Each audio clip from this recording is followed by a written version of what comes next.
अतीत का अंत हो चुका है, भविष्य उज्जवल चाहिए, संगठित होकर त्याग से वर्तमान को चमकाइए। इसके लिए प्रयास ही विकास का बंधुत्व का एक अस्त्र है। हम सभी चल इस राह पर प्रकाश को बढ़ाइए। हम लोग अच्छे शुरुआत की तरफ बढ़ना चाह रहे हैं, उसमें आप सबों का भी सहयोग। दुर्गा सप्तशती में एक श्लोक है कि विद्यावंतं यशस्वंतं लक्ष्मीवंतं जनं कुरु। सबसे पहले हमको विद्वान बनाओ, तब हमको यशस्वी बनाओ, तब हमको धनवान बनाओ।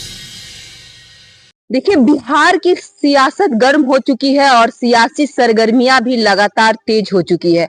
किस तरीके से अब लोग जो है और पार्टी जो है उसमें भी खलबली मच चुकी है। हम बता दें कि बिहार में आगामी कुछ दिनों बाद चुनाव आने वाले हैं और चुनावी दौर में नेता हो या जनता हो, सभी के रूप में माहौल तैयार कर चुकी है। हम बता दें कि लगातार नेताओं का दौरा भी शुरू हो गया है। इस बीच अभी हम मौजूद हैं गोपाल सिंह जी के पास। आप फ्रेम में भी देख सकते हैं, जनसुराज से महासचिव का पदभार अभी ये संभाल रहे हैं। क्या कुछ हो रहा है? जनसुराज नई नवेली पार्टी आई है। प्रशांत किशोर लगातार बिहार बदलाव की बात कर रहे हैं और गली गली मोहल्ले मोहल्ले तक जा भी रहे हैं। अब बिहार विधानसभा चुनाव में ये कितना प्रभाव दिखा पाएगा पार्टी, और जो कुछ भी प्रशांत किशोर जी बोल रहे हैं कि हम किस तरीके से बिहार का पलायन रोकेंगे, किस तरीके से प्रभावित क्षेत्रों जो यहाँ से मजदूरी के लिए लोग पलायन होते हैं उनको रोकेंगे, और कितना जनता जो है उनकी बातों पे भरोसा करती है और कितना विश्वास करेगी। चलिए सीधी बातचीत करते हैं गोपाल जी से। क्या लगता है सर, कितना विश्वास बिहार की जनता करेगी? 80% बिहार की जनता भरोसा करेगी। 80%? बाकी जो 10-5% इसमें जुड़े हुए लोग हैं वही भरोसा नहीं करेंगे, जो बिचौलिया है, वो दलाल किस्म का आदमी है। बाकी 80% लोग इस पर 100 भरोसा करेंगे, ये एकदम। लेकिन बिहार बदलाव की लगातार पलायन की बात कर रहे हैं प्रशांत किशोर कि हम पलायन रोक देंगे, जिस तरीके से लगातार हर वीडियो में वो बोल रहे हैं। लेकिन तेजस्वी यादव भी पलायन रोकने की बात कर रहे हैं। तेजस्वी यादव का पलायन का बात ऐसे है, वो सफेद हाथी की तरह। लेकिन इसका जो विजन है, इनका जो सोच है प्रशांत किशोर जी का, जिसमें एक किस तरह से पलायन रोका जाएगा, किस तरह से काम दिया जाएगा, पैसा कहां से लाया जाएगा, सारा विजन इनका तैयार है। इसलिए इनके बात में वजन है। और फारसी में कहावत है, अजमुदारा अजमुदन जेहले अस्त, आजमाए हुए को फिर से आजमाना भारी मूर्खता है। इसलिए वे सब के सब, तेजस्वी क्या, फिर बाकी जो एनडीए वाले लोग हैं, इनका भी भरोसा, इनके काम करने की दक्षता सब आजमाया जा चुका है। इसलिए अब की बार इनका माहौल है। और पूरे सुदूर देहात में जहां लोग इनको नहीं जानते थे, वहां 50% से ज्यादा अभी लोग जान रहे हैं। आने वाला 2 महीना का जो वक्त होगा, उसमें हम लोग बिल्कुल शीर्ष पर आ जाएं। बिहार में जब चुनाव आता है तो जातिगत जनगणना जो होने लगती है पहले से, कि किसके वोट कितना जाएगा, वोट कितना किसका वोट गिराएगा। तो इसमें क्या लगता है कि जाति से उठकर यहाँ की जनता जो है विकास पर और प्रशांत किशोर की बातों पर कितना भरोसा करेगी? जाति के लिए हमारे राष्ट्र कवि रामधारी सिंह दिनकर ने एक पंक्ति दे रखी है कि मूल जानना बड़ा कठिन है, नदियों और वीरों का, पाते हैं सम्मान तपोबल से भूतल पर सूर, जाति जाति का सुर मचाते केवल कायर क्रूर। इसलिए जाति बंधन से अब सब के सब लोग मुक्त हो चुके हैं। इस बार हम लोग इतने दिनों से, विगत 70 वर्षों से जाति के नाम पर वोट कास्ट करते आ रहे हैं। इस बार लोगों को लग रहा है कब उस समय का अंत किया जाए और नए शुरुआत की जाए। अतीत का अंत हो चुका है, भविष्य उज्जवल चाहिए, संगठित होकर त्याग से वर्तमान को चमकाइए। इसके लिए प्रयास ही विकास का बंधुत्व का एक अस्त्र है। हम सभी चल इस राह पर प्रकाश को बढ़ाइए। हम लोग सब के सब, ऐसा नहीं कि केवल जनसुराज वाले, बाकी जितने दूसरे दलों में भी लोग हैं, सब इस तरह मुखातिब हो रहे हैं। इनका जो विजन है, इनका जो सोच है, वो समर्पण के लायक है, जिसका हम लोग आदर करते हैं। बाकी हमारे जो नीचे तबके के लोग हैं, उनका भी आदर का भाव इनके प्रति है।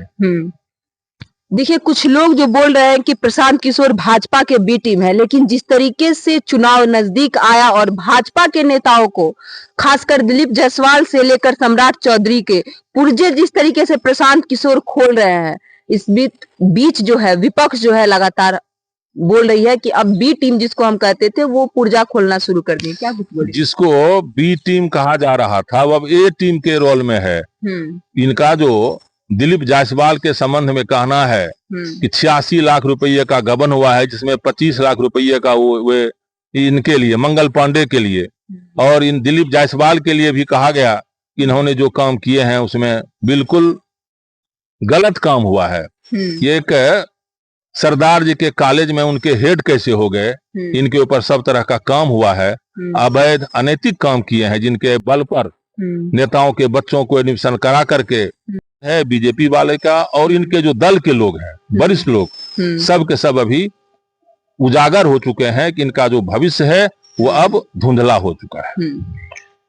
नीतीश जी की बात कर ले, लगातार जो है योजना भी दे रहे हैं, लगातार बड़े बड़े जो ऑफर दे रहे हैं बिहार वासियों को, चाहे वो 125 यूनिट बिजली फ्री हो या अन्य कोई कार्य हो, लगातार एक्टिव दिख रहे हैं। क्या कुछ कहना चाहेंगे?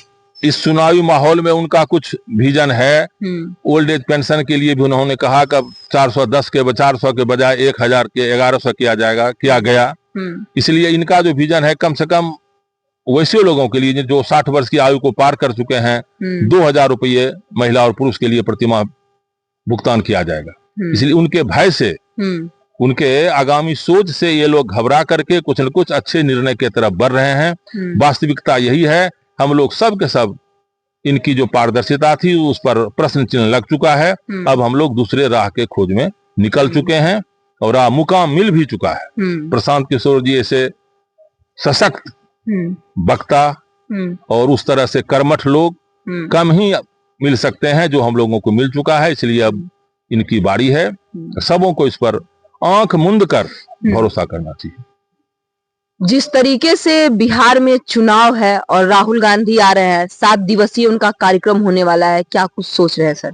राहुल गांधी का जो विजन है, वोट चोर बारे में जो कह रहे हैं, वोट चोर हो रहा है, चोरी किया जा रहा है, उसमें केवल जो वोट चोरी हुआ है वो सब वोट उन्हीं का है, कांग्रेसीय का है, राजद वाले का है कि क्या है? तो जनता को दिग्भ्रमित करने की बात है। जो कानूनी प्रक्रिया है, अगर हम लोग यहाँ नहीं रहते हैं, आंध्रा में रहना प्रारंभ कर दिए तो वहाँ की नागरिकता ले लिए, फिर यहाँ वोटर लिस्ट में नाम होने का सवाल ही पैदा नहीं होता है। जो लोग मर चुके हैं, क्या उनको लगता है फिर कंटिन्यू रखा जाए? इस सब तरह के बात से वो केवल आम नागरिक को दिग्भ्रमित कर रहे हैं। जिस तरीके से लगातार जो हम देख रहे हैं कि प्रशांत किशोर की एंट्री हुई है, एंट्री उनके होने पर विपक्ष जो है, ये जो विपक्ष है और जो पक्ष है, जो सत्ताधार है और जो विपक्ष, दोनों डरे हुए इसलिए है कि किसका वोट प्रशांत किशोर काटेंगे और किसको हानि करेंगे इस चुनाव में। क्या कुछ लग रहा है? किसका वोट नहीं काटेंगे, सबका वोट कट चुका है। राजद वाले को भी लोग देख चुके हैं, लालू जी के शासनकाल को भी देख चुके हैं, इनके बाद का जो ढंग रवैया है उनको भी देख रहे हैं, तेजस्वी जी के बातों का, और नीतीश जी किस तरह से बौखलाए रहते हैं, क्या से क्या बक देते हैं, महिलाओं के प्रति क्या उनका वचन निकल जाता है जिससे पूरी महिला जाति अपमानित हो जाती है। इसलिए ऐसे आदमी से शीर्ष नेतृत्व संभाला नहीं जा सकता है। इसीलिए हम लोग सब के सब प्रशांत किशोर की तरफ मुखातिब हुए हैं। 243 सीटों पे आप लोग लड़ने वाले हैं, क्या अनुमान लग रहा है कितनी सीट जो है आप लोग जीत पाएंगे? अगर 140 तक भी हम लोग आ जाते हैं तो हमारी हार होगी, प्रशांत किशोर जी की हार होगी। हम लोग यहाँ 2/3 बहुमत से ज्यादा आएंगे, तभी हम अपने को गौरवान्वित समझेंगे, और हम लोग उस तरफ बढ़ चुके हैं। लगता है कि ये जो बिहार का चुनाव है, बिहार के लोग जो है जातियों में हमेशा से जकड़े हुए हैं, इनको किस तरीके से प्रशांत किशोर जो है बोल रहे हैं, लगातार बातों में आएगी जनता के बारे में जो कहा गया है, जातियों में बंधे हुए हैं। बच्चे को पढ़ाना, आप अपने बच्चे को पढ़ा रहे हैं, उसमें जातीयता कहाँ से है? सब आदमी का बच्चा अनपढ़ है, न बढ़िया पढ़ने का शिक्षा का संस्थान है यहाँ। हम लोग पढ़ने के लिए भी दूसरे स्टेट में भेजते हैं, नौकरी के लिए भी बच्चा 10,000 से लेके 1 लाख तक जो कमाई करता है दूसरे स्टेट में जाके करता है। इसलिए उस तरह की व्यवस्था को बदला जाएगा और हम लोग चाहेंगे कि हमारे बच्चे यहाँ यहीं पढ़ें और अच्छी से अच्छी व्यवस्था यहाँ कमाई का हो। अभी आप दिनकर जी की कुछ कविताएं हम लोगों को सामने रख रहे थे कि किस तरीके से, लेकिन अगर हम देखें कि किस तरीके से जो युवा पीढ़ी है उनमें जो है वो विलुप्त होते जा रही हैं चीजें, वो कविताएं नहीं पढ़ रहे हैं, तो इस पे हम थोड़ा सा आपका राय लेना चाहेंगे कि इस पे आप क्या कुछ कहना चाहेंगे? युवा पीढ़ी को उस तरफ मुखातिब नहीं किया जा रहा है, उस तरह का लेसन उन्हें नहीं दिया जा रहा है तो आप अपनी परंपरा को बनाए रखिए। और परंपरा के लिए दिया गया है, परंपरा को अंधी लाठी से मत पीटो, इसमें बहुत कुछ है, जीवनदायक है, जीवन रक्षक है, यहाँ तक कि किसी भी विध्वंस से बचा रखने के लायक है। इसलिए परंपरा का निर्वाह हो, ऐसा सोच किसी शिक्षण संस्थान से नहीं दिया जा रहा है। उसी के वजह से हम लोग सबके सब भटक रहे हैं। चलिए हम फिर से भारतीय राजनीति की ओर बढ़ते हैं। जिस तरीके से तेजस्वी यादव जो है उनको प्रशांत किशोर हमेशा बोलते रहते हैं कि नवी फेल है, नवी फेल है, लेकिन ये तेजस्वी यादव का कहना है कि जो अभी सत्ताधर है उनकी डिग्री तो वो नहीं मांग रहे हैं, जो विपक्ष है लगातार उन पे हमला कर रहे हैं। जी हैं, उनके ऊपर भी तो उन्होंने उंगली उठा चुके हैं कि सातवां पास है, सातवां फेल है ये, तो उनको कहाँ छोड़े। बाकी तेजस्वी जी, जब तक शिक्षा पूर्ण नहीं होगा तो हम लोग सही विकास नहीं कर सकते हैं।